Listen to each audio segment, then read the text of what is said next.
This is Legacy 1891, preserving the past for the future. Welcome back, Vikings and fans of the Elizabeth City State University Vikings. Welcome to the podcast Legacy 1891, where we are focusing on preserving the past for the future. I trust that some of you, hopefully all of you, joined in the most recent podcast where I finished a recent interview with former Vikings basketball legend, CIAA Hall of Famer, former professional athlete, Dr. Claudia Mackey. This show will be a definite departure from the last podcast in that we're going way back. The tagline is preserving the past, and we're going back to the very past. We're going back to in some ways, the very establishment of this institution. The next two episodes were going to be about a recent trip I made outside of Elizabeth City to the State Archives of North Carolina, located in Raleigh, in between, believe it or not, the Governor's Mansion and the General Assembly Legislative Building, and also to the campus of the University of North Carolina at Chapel Hill, to the Wilson Library, which has a collection called the Southern Historical Collection, and I spent 2 days there actually back in April, now that we're entering a new month. And I spent 2 days there actually exploring some documents. I captured on digital camera about 450 documents. I will have to say thank you to the sponsored programs, ECSU, to help to actually sponsor my research trip. And so that will be the theme for the next two episodes here. Today I have still, even though we're not really going to the present, I have a special guest who is actually from the present, and I have here next to me in the studio here, Miss Jayla Williams. Miss Williams, please tell us about yourself, who you are, and what you're doing here at ECSU, what your plans are and such. I am Jayla Williams, a senior history scholar with a concentration in secondary education. I am currently taking History 483 this semester, and in class we talked a great deal about the history of Elizabeth City State University and just the different things about its establishment, the trials and tribulations that the school itself went through, different leadership people that we've had since the beginning, and just different ways that the school has been a place of organization, activism, and just great things all across the board. You told our class recently that you just came back from a trip. Would you like to tell us more about that? Yeah, that's the trip I'm talking about. Yes, I will. Yes. As I mentioned a few moments ago, it was a 2-day-long trip. It was an extensive trip. It was one of those trips in which you get up early and you drive to the location, and once you drive there, then you have about 8 hours of work to do.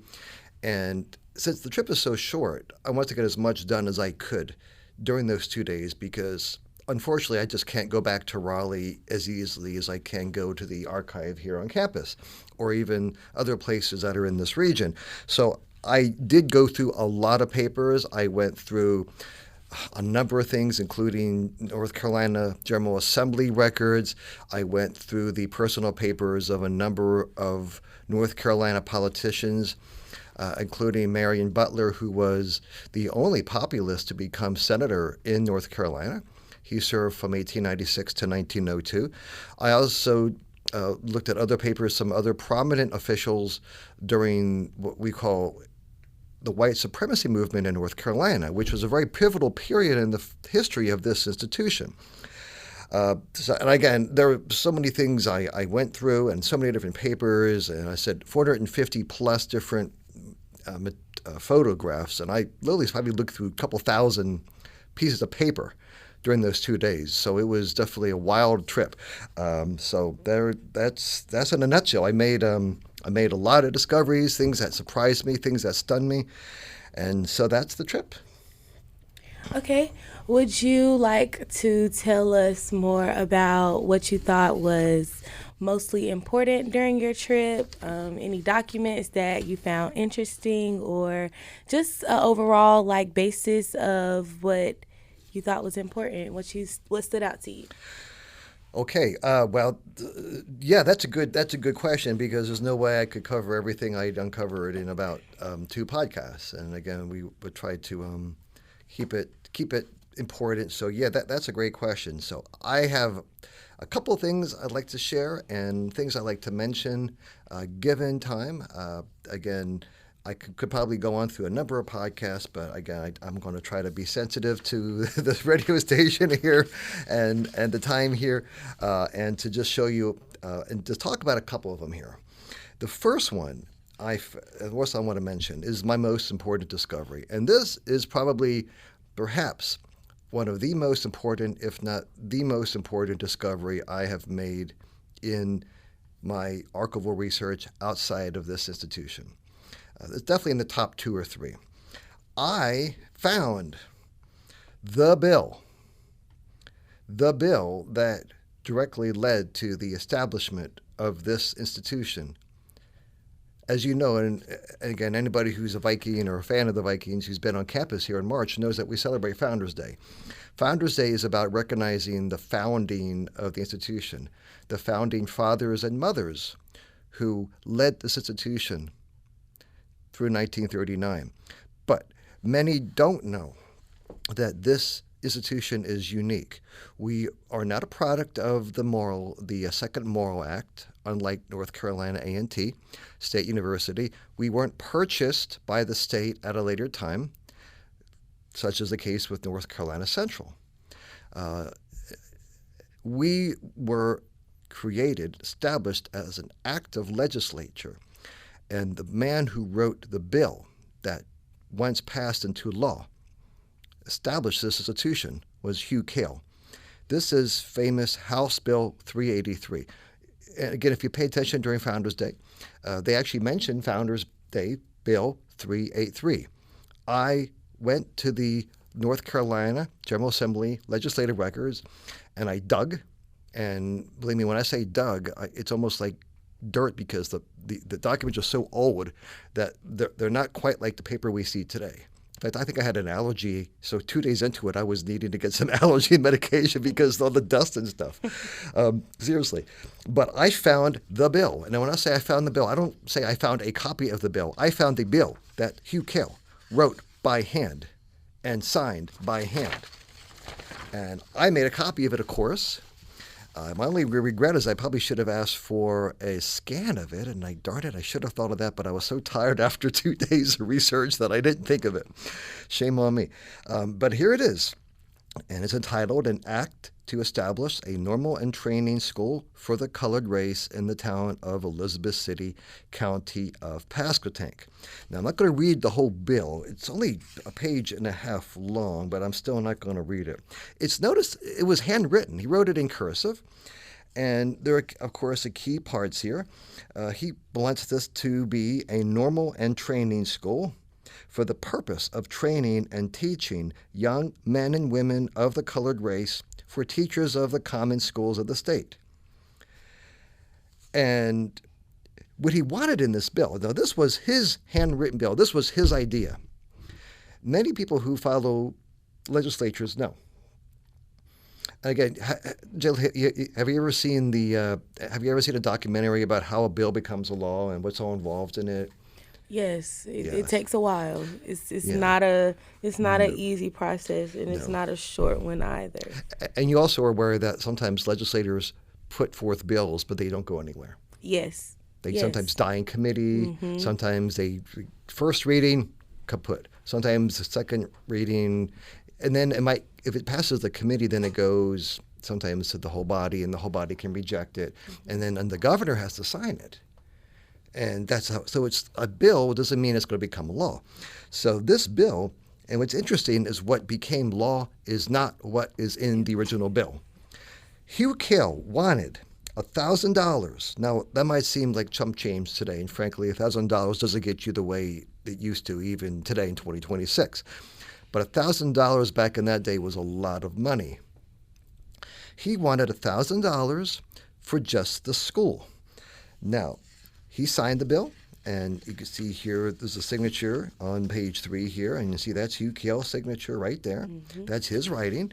Now, attached to this bill is a revised bill, substitute for House Bill 383. This substitute changes the terms of the bill, and this was the one that was passed. So apparently Hugh Cale had the idea, it went to committees, it was revised at the committee level, and then eventually it was voted on, but the original bill that Hugh Cale wrote was not the one that became law. The bill that became law was not $1,000, it was $900, which still, that even sounds more like chump change than $1,000, but it was 10% less.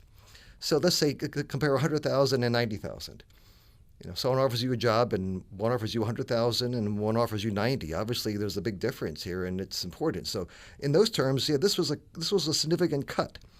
But not only that, the revised bill takes money from other existing normal schools, and that's something that people do know. At least a few people do know. That's actually in the book that I have your class read.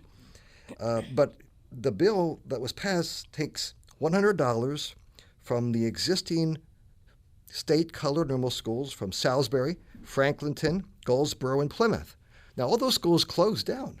None of those schools survived the early 20th century consolidation movement in North Carolina. So each of those schools lost $100. Fayetteville, the only one of these that survived, lost $500. So Fayetteville was very angry, and I always like to joke is that Fayetteville's still mad at us to this day, which is why they're our biggest rivals on the gridiron and on the basketball court. And unfortunately, they win too often. I wish they didn't win as much as they do. Hopefully next year will be different. But so what they did is they really didn't increase the funding for black education. They just took it away from the other schools. They literally robbed Peter to pay Paul, and they robbed they robbed 5 Peters to pay the new kid on the block. So that is the bill. So, and again, this is just quite a fine, and it does change our view of how we look and view the earliest founding history of this institution.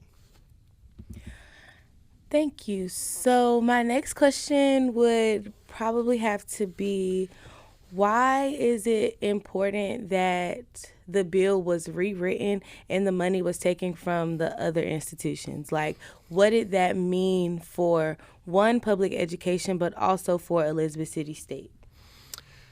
Well, it meant, to me, it suggests that although this legislature deserves great praise for supporting education, it was also this legislature that established the school that we call now University of North Carolina, Greensboro. Arguably, Hugh Cale's bill was written directly after the bill for Greensboro passed. Hugh Cale saw the momentum in the air. He saw people were interested in supporting education, so he's struck while the iron was hot. And so he got this passed. He got it through. If he had tried this any other time, because this was during his 5th and final term as a representative. If he had tried this earlier on, I doubt it would have succeeded. But the fact is that they took it from other schools suggests that even though this legislature was very interested in education, they weren't willing to go to the point of actually adding $1,000, which again might sound to us like small, but back then it was a lot. And so it just shows me that, again, this was a pro-education legislature, at least compared to the ones that later on closed down schools. But it's not as pro-education as I once thought, because obviously they wanted to support Hugh Cale's bill, but they weren't willing to actually fund it with additional funds and additional taxes. And that to me just shows that even from the very start of the history of this school, that this school had his budget cut from the very start. I mean, literally. And again, I've been here as you may know, some of you may know, I've been here at this school since the 1990s, and I've seen budget cuts over the years. Not as many as people think, but I've seen a few over the years. But from the very start of the school, we experienced budget cuts, and so I guess goes to show you that the same It's just history keeps repeating itself in some ways. We're gonna switch gears just a little bit. Can I ask you Yes. about Brooks Turner? Who was he? From this area, and after being free from slavery, had a career in education? Oh, actually, you speak about Brooks Turner. I literally drove to campus today, and I always pass a graveyard right across the street from Mount Lebanon AME Zion Church. That is one of this area's most historic black churches. And I always go past the graveyard. And some of the students of Brooks Turner are buried in that little graveyard. It's on what we call Culpeper Street in town. It's actually, if you head on Aaron House and if you're heading from campus, if you're heading from here to Aaron House, as you know, you go past the museum and then you make a left at the light. If you see Firehouse Subs on the right and Dollar General on the left, that's Culpeper. This graveyard is right down the street from that. So I go past there every morning when I come to school. Now, Brooks Turner is arguably, and he should be seen, in my view, as a predecessor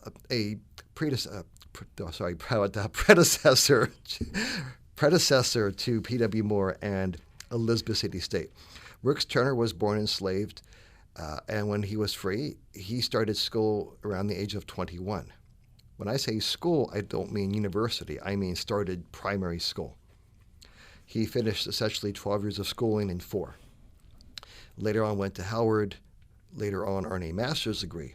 But he had his own school in this town, and Brooks Turner is also very important to the history of ECSU in that when this school was established by an act of legislature after Hugh Cale's bill, in 1892 we opened up. January 4th, we opened up in a rented building that was owned by Brooks Turner. That building burned down around 1935, sadly. I do have some pictures of that building, fortunately. But Brooks Turner was and he was an outstanding, brilliant educator. And his story is, again, I could do an entire podcast just on Brooks Turner because his family, his grandson became very much of a world-famous linguist, Lorenzo Dow Turner. But believe it or not, I actually found a document in the archives that pertains to Brooks Turner. And I don't know you're going to ask me that question, but I'm glad you did because I did find something, and this was one of my other major discoveries here. But Brooks Turner had a school, and it was a school that at one point occupied a Freedmen's Bureau building that was built around 1870. And Turner taught there, and then he bought his own building, he bought his own real estate, opened up his own school. So that's quite an enterprising activity back in the 1870s. Well, Brooks Turner was very well received by all citizens, black and white. I found a petition. Now again, when I planned to go visit this area back in early April, I didn't go there to find any documents about Brooks Turner. I was even planning to look through this folder, but I just got a feeling that, you know what, I bet there's something in there. So I'm going to ask for it. The way it works if you go to an archive is you try to let them know in advance what you want so they can pull out the boxes because the archives are extensive. They contain papers all the way to the very establishment of North Carolina as a colony. Some of these go way back. So it's best to let them know that you're coming so they can pull stuff for you. Otherwise, you have to order it and then you wait. And sometimes the wait can be longer than waiting for your food at McDonald's or Burger King. Sometimes it's more or less you're waiting. And that's just the way it goes. So I thought, you know what? Once I found Hugh Cale's bill, I thought, you know what? I bet there's more in this area. I'm going to ask for boxes going back to 1878. And I look specifically for petitions. Now, the way it works, this is the way it is today. The First Amendment allows citizens to petition their government. That is one of the rights. It's not just freedom of speech, freedom of religion. They also have a right to petition their governments. So in these archives, there are lots of petitions written by citizens. And the citizens want the General Assembly, their legislatures, to do something. I have something here from Brooks Turner. And this is from the citizens and they want the state to turn Brooks Turner's normal school, which was for black young men and women, into a state-supported normal school. And it didn't happen, but this list of people, what strikes me about this petition is that, well, it looks like the names are all signed by the same person, although there are different names. Mm-hmm. Many of these citizens may, I'm not sure if these were all black or all white. Many of them, most names I do not recall. I think some of them, usually I've seen petitions and they usually are separated by race, even back in this day. But I see a number of signatures, and it's 3 pages of signatures. So what they're saying is this Brooks Turner is doing an outstanding job, and the state should actually sponsor him. They should pay him. They should be a state-supported school, because by this point, by 1880, 1881, Fayetteville already had become the first state normal school in North Carolina for blacks. That started in 1877. In 1881, the legislature established a number of new normal schools, including one in Plymouth, which is in Washington County, right along the same coast as Elizabeth City, right along the Admiral Sound. So I think maybe this petition was written because they heard the word about the plan to have 4 black normal schools and 4 white normal schools. What's interesting is this. The petition to have Brooks Turner School become a state-supported black normal school did not work. However, the legislature did establish a white normal school in Elizabeth City in 1881. So, and this might surprise many of your local viewers at the station here, but what's fascinating is that many people think that this institution was the first state-supported normal school in Elizabeth City. This was the first state-supported normal school for blacks. There was a white school that was around for about 8 years, and then it closed down. But it wasn't really a building. A normal school in these days wasn't really as much of a building as it was a concept. But Brooks Turner had his own building.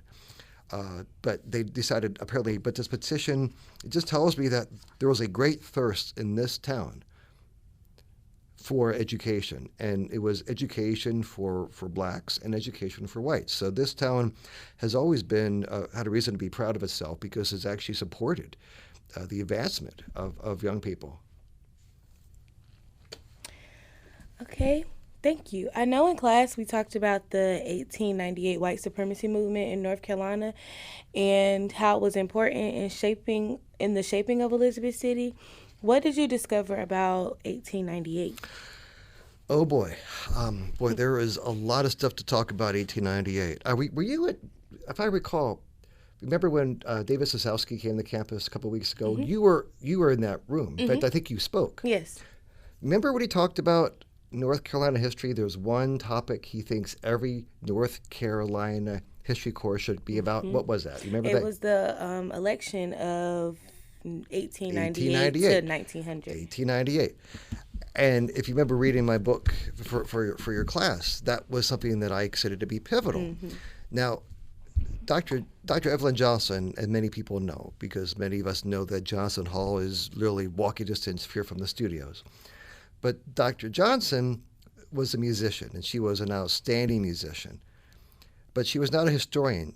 She wrote an early history of the institution. She did not even cover that, and I'm not even sure she was aware of that, because it was a rather embarrassing incident in North Carolina history. But the election of 1898, when I did my research, I realized that 1898, this election, was a major turning point. It changed everything. And so it was pivotal. So when I set the grant to special programs to do this, I specifically mentioned that I wanted to spend time going through documents to learn more about this. So that was one of my main goals, was to look at 1898. And boy, did I find a lot. Mm-hmm. Boy, did I find a lot. And again, I'm trying to be sensitive to time here, but one thing that I had heard about and I had read about in a 1955 dissertation from UNC Chapel Hill. It's about the progressive era in North Carolina. It was written by a man who later on became a professor of history for a long time at East Carolina University. He passed away about a decade ago or so. But he mentioned something about this George Roundtree. And George Roundtree later on became in the General Assembly. He represented Wilmington. I found a document that he wrote. This was literally written in 1898. He saw firsthand what happened in Wilmington. Because as you know, the election of 1898 was followed immediately by what people now today call the Wilmington Massacre. And this guy, George Roundtree, was there, and I found a document in which he literally sat down with a typewriter and he wrote down exactly what he saw. And it was specific, like in terms of 1 p.m. this happened, and then 2:30 this happened. And he has a very fascinating, now again, he was white. He was a Democrat who, of course, supported the Democratic Party. And the Democratic Party advanced white supremacy. He did not support any kind of violence, and that many Democrats were embarrassed by this violence. Because we can't assume that everybody thinks alike. I think we understand that today. Just because you might support a party doesn't mean that you're as strong of a supporter as other people are. But Roundtree, and what Roundtree discovered, at least this is his take on it. But the way he interpreted it was that what happened, it was the massacre itself was precipitated by a lack of communication. The Democrats in town wanted the Republicans to quit office and leave town.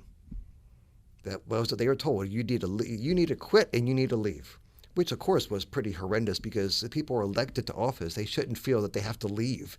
Leave or what else? I mean, Of course you think what else could what else mean? And apparently, and it also included a black newspaper editor named Alexander Manley.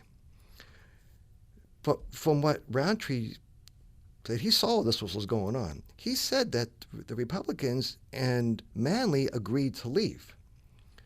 But the message didn't get to the Democrats in town. Apparently, they gave it to somebody to give to the other side to tell them, okay, your terms are fine, we'll leave, we don't want any problems. But apparently this person, instead of going directly to the leading Democrats in town, put it in the mailbox. And you think, oh no. Because mail does not take, and we all know this about mail today. I'm not going to ask about campus mail. You probably can give me stories, right, Jayla? Yes. It takes long enough to get here. I'm sure anybody who lives in town can give you some stories about mail. Mm-hmm. But if you have an important message that's time sensitive, you don't put it in the mailbox. Now, I'm thinking perhaps it was somebody who was afraid of violence. You know, the messenger who's given a message sometimes has a right to be a little bit concerned. So Roundtree says that the message didn't get across. The Democrats thought, oh, they're going to stay here. Well, and then there's a skirmish in town, and it was just, and it's sad. It really is sad. But 6 people, according to Roundtree, were shot. Now, we know now that at least 21 were killed and that they burned down the newspaper building, and the town was essentially the home of a coup d'etat. They literally seized power. But that is just among the many, many things. That's just the start. Wow, that was a lot. Isn't it? That's a lot to unpack. I think that makes sense, and unfortunately, a lot of people don't know about the coup d'etat that took place in Wilmington, North Carolina. And I know this because I've learned about it in a separate history class with Dr. Moore, and everybody's face in the classroom, jaws were on the floor, literally. So thank you for sharing that with us, because... But you can see why, though, people don't know about it. Yes. It's embarrassing, isn't it? It is. It is. It was and embarrassing for the Roundtree. fact that even today there are still remnants of the coup d'etat that took place way back when. it just shows just how embarrassing it was, not only for the state of North Carolina, but also for the town of Wilmington. Mm-hmm. Mm-hmm. I appreciate your questions. I appreciate your time. And listeners, Vikings, fans of Vikings, once again, this has been Legacy 1891. Professor Glen Bowman from Elizabeth City State University, at a place where we focus on preserving the past for the future. Thank you very much.